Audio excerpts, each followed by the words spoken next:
দ্রব্যমূল্যের ঊর্ধ্বগতি একটি বড় সমস্যা। উচ্চ মধ্যবিত্ত পর্যন্ত কিন্তু এখন হিমশিম খাচ্ছে। হ্যাঁ, কেন খাচ্ছে? আপনারা যদি দেখেন যে বিভিন্নভাবে জীবনযাপনের যে ন্যূনতম যেই আপনার চাহিদা মেটানোর জন্য যে উপকরণগুলো লাগে, সেই উপকরণগুলো কিন্তু মেটাতে মানুষ সবাই হিমশিম খাচ্ছে। তো এই জায়গায় আসলে সত্যিকার অর্থেই জাতীয় নাগরিক কমিটি খুব কনসার্ন এবং আ সম্প্রতি সরকার যে ১০০ টির উপরে পণ্যের ভ্যাট এবং সম্পূরক শুল্ক আরোপ করেছেন। এটার প্রেক্ষাপটে যেটা হয়েছে, আমরা জানি মূল্যস্ফীতি ইতিমধ্যেই ডাবল ডিজিট অতিক্রম করেছে। তো এটা এমন একটা অবস্থায় গিয়েছে যে কোনো সংবেদনশীল সরকার, ইভেন কোনো রাজনৈতিক সরকারও যদি হতো, এটা এই ধরনের সিদ্ধান্ত নিতে পারত না। এই সিদ্ধান্তটা সত্যিকার অর্থেই জনগণের জীবনমান এবং শুধুমাত্র জীবনমান না, জনগণ যে ২-৪ টা খেয়ে পরে এখানে বাঁচতে হবে সেই বিষয়টাকে অস্বীকার করা হয়েছে।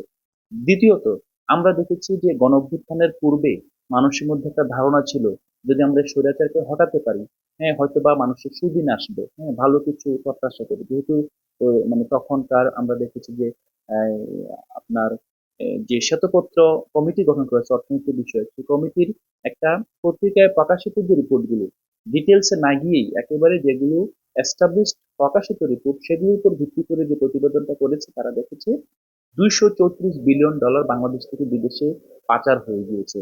আপনারা যদি ব্যাংক দেখেন, বাংলাদেশে এখন ব্যাংকগুলোতে আপনারা যারা নিজেরা ব্যাংক ইউজ করেন দেখবেন যে টাকা ট্রান্সফার, টাকা উইথড্র লিমিট করে দিয়েছে। তার মানে ব্যাংকগুলো এখন আপনার কারেন্সি বা এটা কি বলে ক্যাশ সংকটের মধ্যে পড়ে গিয়েছে। ব্যাংকগুলোতে যে পরিমাণ ক্যাশ ফ্লো থাকার কথা ছিল সেই পরিমাণ ক্যাশ নেই। আজকে আরেকটা বিষয় দেখবেন, আজকে একটি জাতীয় দৈনিকে একটা রিপোর্ট রয়েছে, লিড নিউজ, যে গ্রামীণ অর্থনীতি, হ্যাঁ, স্থবির হয়ে পড়েছে এবং গ্রামীণ অর্থনীতির যে প্রবৃদ্ধি নেগেটিভ। প্রবৃদ্ধি নেগেটিভ মানে কি?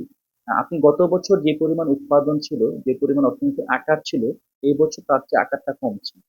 আপনারা দেখেন যে জাতীয় অর্থনীতি স্বাভাবিকভাবে আমরা দীর্ঘদিন দেখেছি যে সরকার সবসময় মানে আগে যে কাজটা হয়েছে, বাংলাদেশ ব্যুরো অফ স্ট্যাটিস্টিক্স কে ব্যবহার করে এখানে তথ্য সন্ত্রাস চালানো হয়েছিল।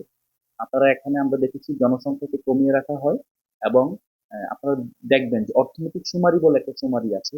এটা কিন্তু এখন কারেন্টলি বাংলাদেশে আদমশুমারি এবং অর্থনৈতিক সুমারি দুইটাই একসাথে চলছে। এখন তখন যেটা হয়েছিল যে আপনার যেই পুরো যে তথ্যের কোনো ভিত্তি ছিল না এবং সরকার তার পারফরমেন্স শো করার জন্য তার মন গড়া মতো তথ্য দিয়ে এই পরিসংখ্যানগুলো সাজিয়েছে। এবং আপনারা জানেন যে পৃথিবীতে আপনি এখন বর্তমানে যেই দেশেই যেই কাজে করুক না কেন, গ্লোবাল স্ট্যান্ডার্ড আছে, তথ্যের স্ট্যান্ডার্ড আছে, ডাটার গ্রহণযোগ্যতার স্ট্যান্ডার্ড আছে। আমাদের যেই এই অর্থনৈতিক সুমারি প্লাস হাউস হোল্ড সার্ভে করা হয় বিডিএস থেকে, এগুলো কিন্তু এডিবির সহায়তা করা হয়। এমন হয়েছে যে এডিবিও একটা সময় ধরেন এডিবির চাপেও যতটুকু করতে, সেগুলো আমরা কমপ্লাই করতে পারছি না। তো এখন যেটা হবে, আপনারা দেখবেন প্রথমত তথ্যের একটা বড় আপনার দেখবেন যে তথ্য পড়ে গিয়েছে, যেটা আপনার জুলাই আগস্ট মাসে আপনি দেখেছিলেন হয়তো বা 6% বেশি প্রবৃদ্ধি। হ্যাঁ, এখন আপনি প্রবৃদ্ধি 2% নেমে আসছে। ইন্ডিড এখন একটা এমন অবস্থা আসছে যে আমাদের পুরো যে পরিসংখ্যান ব্যুরো আছে, পরিসংখ্যান ব্যুরোকে ঢেলে সাজাতে হবে। এটা আমি বলছি ম্যাক্রো পার্সপেক্টিভ, সামষ্টিক পার্সপেক্টিভ। কিন্তু যদি আপনি মাইক্রো একেবারে ব্যক্তিক চিন্তা ভাবনা করেন, আপনারা দেখবেন যে আপনি যান একজন গার্মেন্টস শ্রমিকের বাসায় যান, আপনি একজন রিক্সা শ্রমিকের বাসায় যান, কিংবা ইভেন যারা অফিসে ছোট চাকরি করে, তাদের যেই আয় রোজগার, তাদের অনুপাতে যদি আপনি বাজারে তারা এটা দিয়ে কি কিনতে পারে, হ্যাঁ, তাদের বাসা ভাড়া দেওয়ার পর, তাদের সন্তানদের স্কুলের খরচ দেওয়ার পর, তাদের চিকিৎসা খরচ দেওয়ার পর তাদের কি থাকে আপনি হিসাব করলে দেখবেন তিনি কুল কিনারা পাচ্ছেন না। তাহলে এখানে সত্যিকার অর্থে সাধারণ মানুষ একটা খুব খারাপ অবস্থার মধ্যে আছে। এটা আসলে নতুন করে বলার কিছু নেই। আমরা গতকাল যে প্রেস কনফারেন্স করেছি, আমরা সরকারকে স্পষ্ট করে জানিয়ে দিয়েছি যে কোনো রাজনৈতিক সরকার, অবৈধ সরকার, তার রেখে যাওয়া জঞ্জাল পরিষ্কার করা এই সরকারের কাজ নয়। এই সরকারের কাজ সংস্কার করা। এই সরকার মানুষকে এই মুহূর্তে যদি পারে, এই সরকারের উচিত হলো মানুষকে কিছু বেটার কিছু দেওয়া, মানুষকে ফার্দার ভোগান্তির মধ্যে ফেলে, মানুষকে কষ্টের মধ্যে ফেলে জিম্মি করে সরকার যে সংস্কার করতে চাচ্ছে, এই সংস্কার আলোর মুখ দেখবে না।